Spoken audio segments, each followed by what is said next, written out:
Bienvenidos a DTA Podcast, un espacio donde compartimos historias reales de personas que han experimentado el amor de Dios Padre. Abre tu corazón y escucha tú también cómo Dios te ama y está a tu lado. Padre Rigoberto, muchísimas gracias por estar aquí en este episodio de DTA Podcast. Pues una emoción tener a nuestro rector aquí en este espacio, ¿no? Entonces muchísimas gracias por tomarse el tiempo. Gracias, Juan Moisés, por la invitación. Gracias a todos. Sí, sabemos Solo que... borras. está bien, está bueno. No, y gracias también porque sé que la agenda de un rector es bastante ocupada, pero pues se quiso tomar este tiempo también como para compartir un poquito de usted y del llamado que el Señor le ha hecho, ¿no? Sí. Y como primera pregunta, antes de comenzar de lleno el tema, sería, ¿quién es el Padre Rigoberto? O sea, ¿quién es usted? Si nos puede contar brevemente. Bueno, pues Padre Rigoberto, Ujú. rector desde hace 3 años de esta comunidad, formador ya desde hace 7 años aquí. Bastante. Entonces, desde que me ordené en el 2017, me dieron esta misión de ser formador en la comunidad de filosofía y desde entonces pues han transcurrido estos años, 5 de asistente y después 3 de rector. Nací en México, en Irapuato, Guanajuato, 1978, tengo 46 años actualmente, Joven todavía. todavía joven. Aquí en Italia dirían ragazzo ancora. Y bueno, mis papás viven, gracias a Dios, todavía, de hecho están por aquí, están de visita y tengo 3 hermanos. Y pues eso, estudié la carrera de medicina antes de entrar a la Legión. Entré a los 30 años, ya soy una vocación tardía, como dirían, pero feliz de la vida y feliz de estar dando mi vida por Cristo. Grande, Padre, gracias. Y así, ¿alguna cosa que extrañe de México después de tanto tiempo Hoy, fuera? los tacos. Los tacos. ¿Picantes o no? Los tacos y los taquis. Los tacos. Pues ya sabe, habrá que conseguir algunos taquitos por ahí.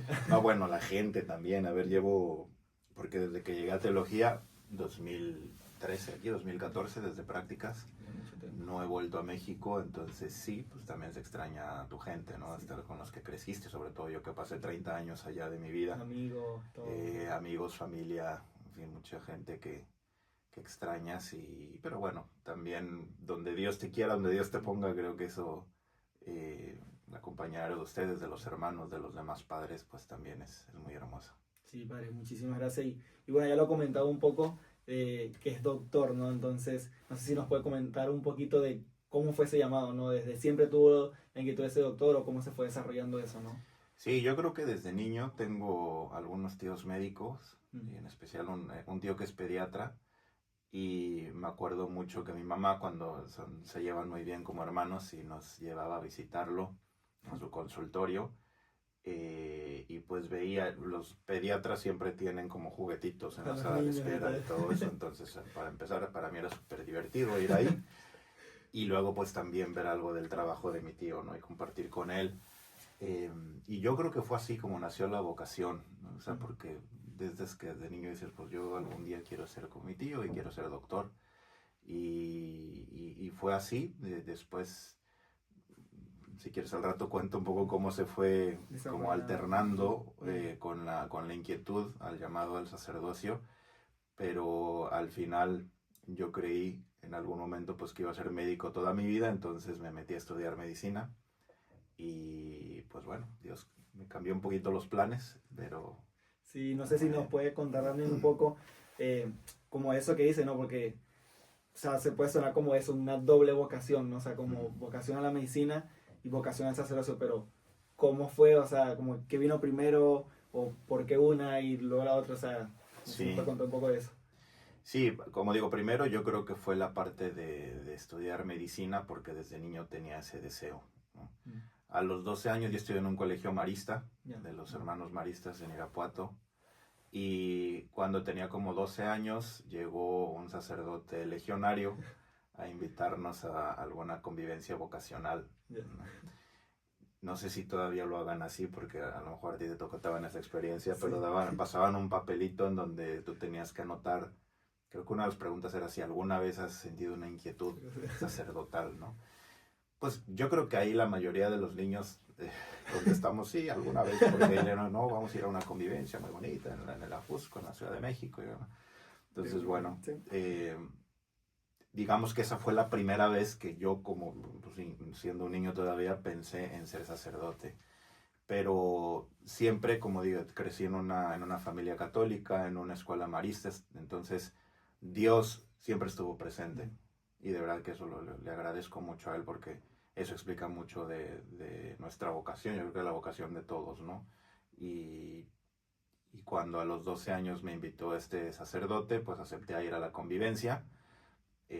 Fui, me gustó mucho el ambiente, los niños son muy alegres y te reciben muy bien y todo esto, entonces, pero al final, por X o Y razón, ya ni me acuerdo bien por qué fue, mis papás quizá no estaban tan de acuerdo en que yo me fuera tan pequeño, también yo como que tenía otras inquietudes, además de esta que sí me había gustado la experiencia, pero total que terminamos por decirle al padre, al hermano que me había llevado, que pues este año no iba a ir, ¿no? Y así pasaron muchos años, porque hasta los 18 años volví a tener otra oportunidad de una convivencia vocacional con el padre Juan Pedro Oriol.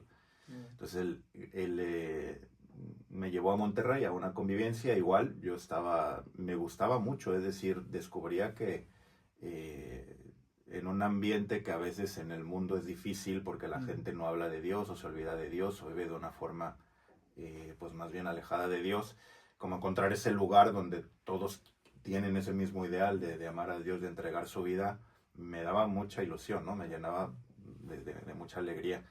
Pero para ese entonces yo también ya estaba inscrito a la universidad, de hecho, y pues ya me decidí mejor a estudiar medicina. Dije, pues yo creo que es a donde Dios me está llamando. Y eso, pues volvieron a pasar otros tantos años. Me gradué, me titulé de médico, obtuve mi título de médico general. Después trabajé unos años también, y después entré a la especialidad.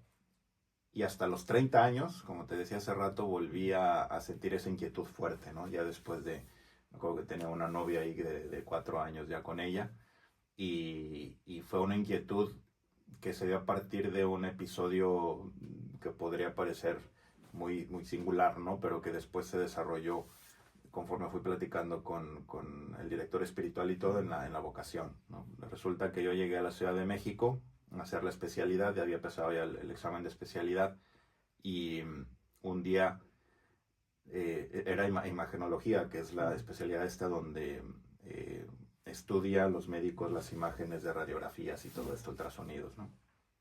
Entonces, era el primer día de la especialidad y me había tocado en un hospital que realizaba abortos también. Wow. Entonces, la primera experiencia que tuve yo de pasar a hacer un ultrasonido o a intentar aprender cómo se usan estas máquinas y todo, fue una señora que iba precisamente a abortar a su bebé, ¿no? Y bueno, la doctora estaba ahí haciendo el ultrasonido, yo estaba con el expediente en la mano, y me acuerdo que cuando leí que la señora estaba yendo a un aborto me quedé muy impactado, claro, ¿no? Pues era la primera vez que yo me enfrentaba a algo así. Para hacer estos procedimientos, primero la señora tomó unas pastillas para, claro, pues, matar al bebé, y luego ya simplemente va al hospital para que lo saquen, ¿no? Wow. Digo, perdón por ser tan gráfico y tan crudo, pero así es esto, ¿no? Sí, es la realidad. Y entonces yo sabiendo eso, digo, la señora ya se había tomado las pastillas, pero lo más impactante para mí fue que el bebé todavía estaba vivo, ¿no? Y latiendo el corazón a todo, y yo creo que tenía, no sé, 10, 12 semanas, una cosita así, brincando, porque brincan mucho en la matriz. Sí. Pero una persona condenada a muerte ya, ¿no? Eso replanteó muchas cosas en mí, o sea, como que fue el gatillo que me empezó a replantear muchas cosas en mi vida, porque dije, bueno, yo me metí para ser médico también por una vocación de servicio, porque me gusta ayudar, ¿no? El médico pues salva vidas de alguna forma, pero de repente se encuentra con esta barrera inevitable que es la muerte, ¿no? Y que más allá de eso, pues el médico ya no puede ir, por más que haga y por más que diga, y enfrentarte, muchas veces me enfrenté a la muerte de niños en los hospitales donde estuve de prácticas, pero esa me impactó en particular, ¿no? Y pensé, bueno, la vocación o la inquietud que tenía antes para ser sacerdote, pues quizá los esfuerzos que haga para ayudar a Dios de alguna forma a salvar un alma van mucho más allá, trascienden la muerte, ¿no? Y todo eso me llevó a, como te digo, fue un proceso largo, lo estoy resumiendo bastante porque por cuestión de tiempo también, pero a buscar al director espiritual allá en la Ciudad de México, que pues me ayudó a discernir, y yo pensando que ya no había ninguna posibilidad, porque dije a los 30 años, con una novia de 4 años, con una carrera ya en una especialidad médica, pero pues así es Dios, ¿no? Las historias de Dios, llega el candidatado y pues desde ahí se empezó a desarrollar la historia. La historia y, o sea, en ese momento clave, o sea, como que fue lo que le llevó a decir sí, o sea, como que un poco a tener la certeza de que Dios le estaba llamando al sacerdocio, ¿no? Sí. Una cosa interesante y que yo, por ejemplo, ahora que soy formador, veo mucho con los hermanos, como que nunca llegas a una certeza del 100%. El camino puede ser así, o sea, puede estar también lleno de dudas, puede estar lleno de miedos, de temores. Eso para mí fue una experiencia real. Yo me metí al candidatado pues con todo el miedo de haber renunciado a algo que yo creí que era para mí, ¿no? Para toda la vida. Renuncié a mi especialidad. Me acuerdo cuando entregué la hoja de renuncia. Entrar a una especialidad en México, por cierto, es muy difícil, ¿no? Entonces me había costado muchísimo. Lo había intentado ya 2 o 3 veces y hasta la tercera pude. Entonces no fue fácil. Lo que quiero decir es no es fácil tomar decisiones de ese tipo. Y constantemente pues también están las dudas y los miedos de qué pasa si no es mi camino, ¿no? Y yo vengo a hacer la prueba aquí al candidatado, pero si al final resulta que no, me dicen que no, y luego ¿qué va a pasar con mi vida? Entonces, así como un momento de certeza, digamos, no al 100%, pero ya una certeza moral que puedo decir que es el sacerdocio, pues yo creo que al terminar el noviciado, quizá después de 2 años. Pero el camino vocacional pues también todavía estuvo pues con preguntas, ¿no? Con dudas, normal. Otro momento es importante para mí fue los ejercicios de mes, ¿no? Donde yo creo que ahí pude ya confirmar con mucha más seguridad y casi certeza de que Dios me quería aquí, ¿no? Y lo que me lo ha confirmado pues ahora es, ya siendo sacerdote, la misión con ustedes, la misión de ser formador, la misión de estar entregando la vida, con dificultades, con cruces, porque eso nunca las deja de haber en cualquier estado de vida, pero pues eso es lo que me lo ha confirmado. Padre, y también otra pregunta que se me viene a la mente, eso porque a veces también puede haber la tentación para algunas personas de pensar de que, no, pues o sea, como que me equivoqué antes y pues fue otra vocación y realmente era otra. Y yo la verdad no comparto esa idea. Solo quería escuchar un poco su opinión al respecto y también como qué son las cosas que le queda de su vocación también de doctor que aún están presentes ahorita en su ministerio como sacerdote. Es una vocación de servicio, la medicina, definitivamente. Entonces sí me ha ayudado mucho, me ayudó yo creo que la disciplina que aprendí ahí, la responsabilidad, el amor por la vida.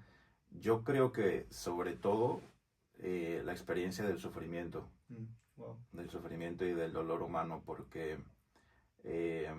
me tocó ver, y también doy muchas gracias a Dios por eso, porque dentro del dolor humano siempre está la parte de la redención, ¿no? De ese dolor redentor de la cruz del Señor, que para bien y para mal, porque vi las dos partes en el hospital con mucha gente que sufría, ¿no? Conversiones milagrosas, o sea, conversiones de gente que ya en el lecho de muerte llega el sacerdote y por fin después de no sé cuántos años abre el corazón y muere en la gracia de Dios, ¿no? Eso era precioso, era hermosísimo.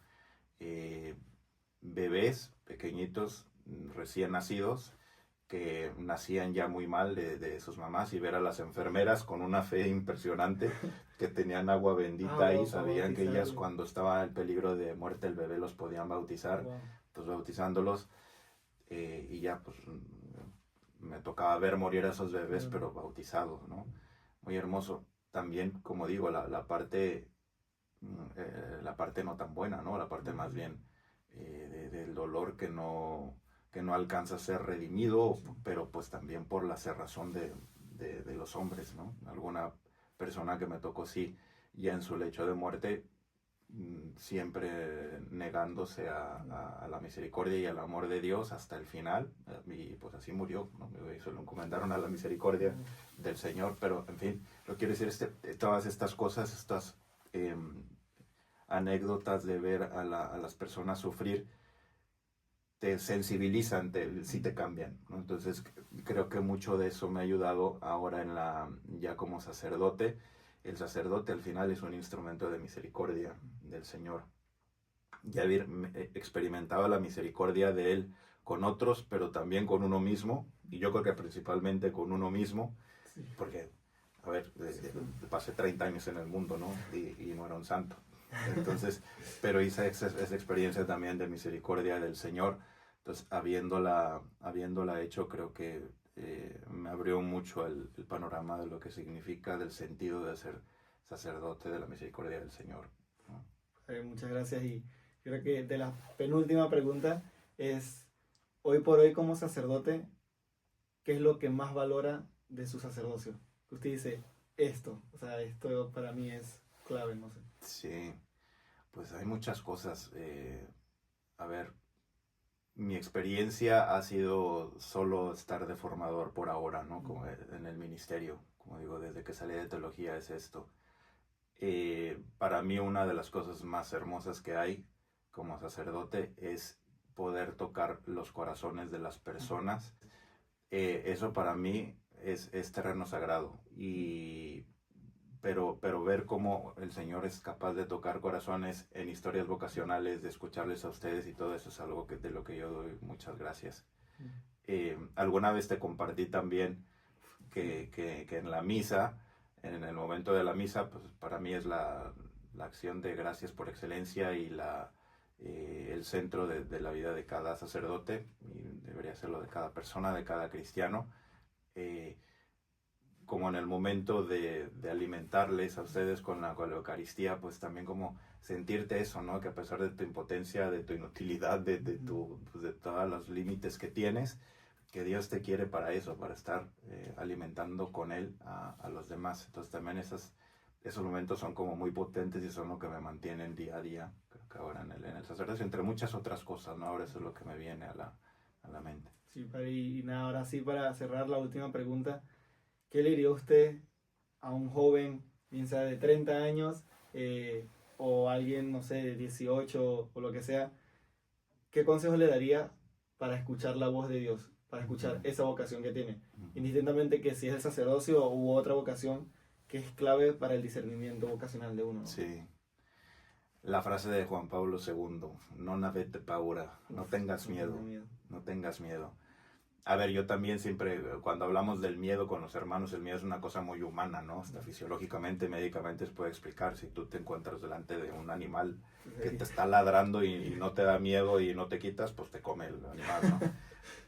Pero lo feo es el miedo que paraliza, ¿no? Cuando tú sientes un miedo que no te deja tomar decisiones, porque estás paralizado por inseguridad o por heridas o por 1000 cosas, ese es el miedo al que hay que tenerle verdadero terror, ¿no? Verdadero rechazo y mejor dejarlo de lado. Entonces, no tener miedo porque de verdad Dios no defrauda. Es que eso es un hecho, ¿no? Dios no juega con nosotros. Dios quiere para cada uno de nosotros la plenitud, la felicidad, que seamos plenos en el amor. Y cuando alguien pueda sentir alguna duda de estar siendo llamado a cualquier vocación, no digo solo al sacerdocio, a cualquiera, al matrimonio, que después ahora hay tantos que hasta esto que es tan sagrado también les da miedo, ¿no? Pues que se animen, que den el paso, que no, Dios no los va a defraudar. Si es tu camino, pues mira, vas a encontrar el camino de la felicidad ahí, y si no es tu camino, bueno, al menos te quedas con el corazón tranquilo y la conciencia de que lo intentaste, ¿no? Y lo diste todo por Dios. Yo estoy convencido de que nunca importa la cantidad de golpes que te lleves o lo herido que puede estar tu corazón por cualquier circunstancia, que nunca deja de valer la pena arriesgarte a amar. Arriesgarte a amar, arriesgate a amar, a dar tu corazón, aunque esté todo golpeado, pero siempre va a ser mucho mejor eso que cerrarte en ti mismo y guardarte todo para ti mismo. Entonces yo creo que esa es la clave. Por eso San Juan Pablo II lo decía tanto, ¿no? El perder ese miedo que paraliza. Sí, Padre, pues muchísimas gracias. Gracias por, pues, como decía, el don de su vocación y por ese sí, por no tener miedo y decir de que, pues nada, aquí vamos adelante, ¿no? Y le decimos que sí al Señor. Entonces, muchísimas gracias por eso y no sé si quiere terminar con una pequeña bendición. Sí, claro que sí. Bueno, terminamos con una oración y luego doy la bendición. Señor Jesús, te damos gracias por este momento que tuvimos aquí juntos. Ojalá que todas nuestras palabras, todas nuestras acciones sean siempre inspiradas por ti y que nosotros estemos dispuestos a decirlas para darte gloria. Les bendigo en el nombre del Padre, y del Hijo, y del Espíritu Santo. Amén. Muchísimas gracias, Padre. Gracias.